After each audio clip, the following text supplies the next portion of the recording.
Okay, your teacher might have asked you to refine your work, and what they mean by that is your shading might not be smooth, and you might be able to see gaps where you have not used your pencil slanted enough, and you might have created lines like that while shading. So what we want to do is, first of all, make sure you're holding your pencil very low to the page and go over your shading in circles.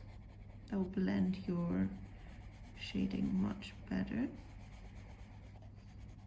Okay, and another thing to notice is that you must have a range of tonal values.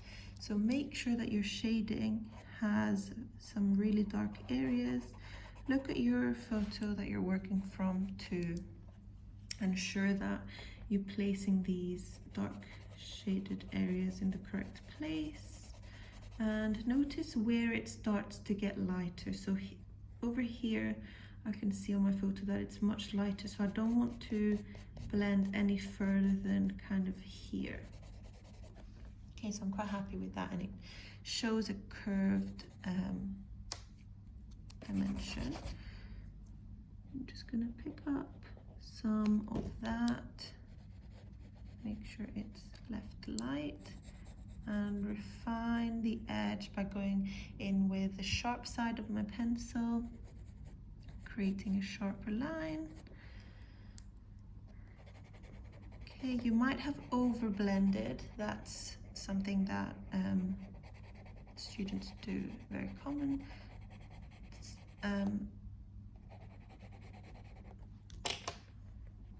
What you want to do is just make sure, like I said, that you go back and keep your tonal values. Okay, so look to your tonal strip, and if you haven't yet done a tonal strip, you must do that to practice your tonal values and your shading. So remember, when we're doing a tonal strip, you want to, if I do a quick one here, what you want to make sure is that you press hard on your pencil.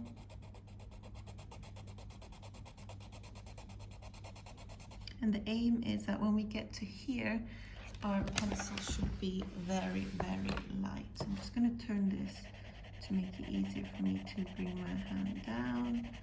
So as you can see here, I've started fading it way too soon because I need to get all the way down to here. So I'm just going to put more pressure on the pencil.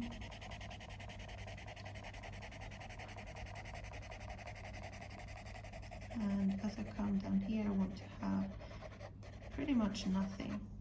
Okay, so that it looks almost white with the page.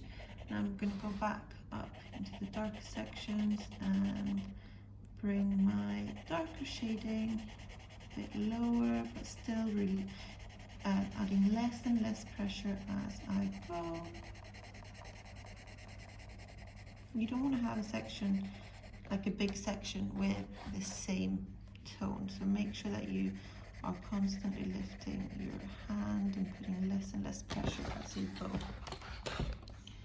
Okay, so here you can see a good example of a range of tonal values. And the reason why you should do this before you start to add your shading is so that you can match the tones to your tonal strip. So for example, I need to make sure that I have some shadows that are as dark as this. Do I? Yes, I've got some here, here, here, and down here. Okay, so please make sure that you do that when refining your work.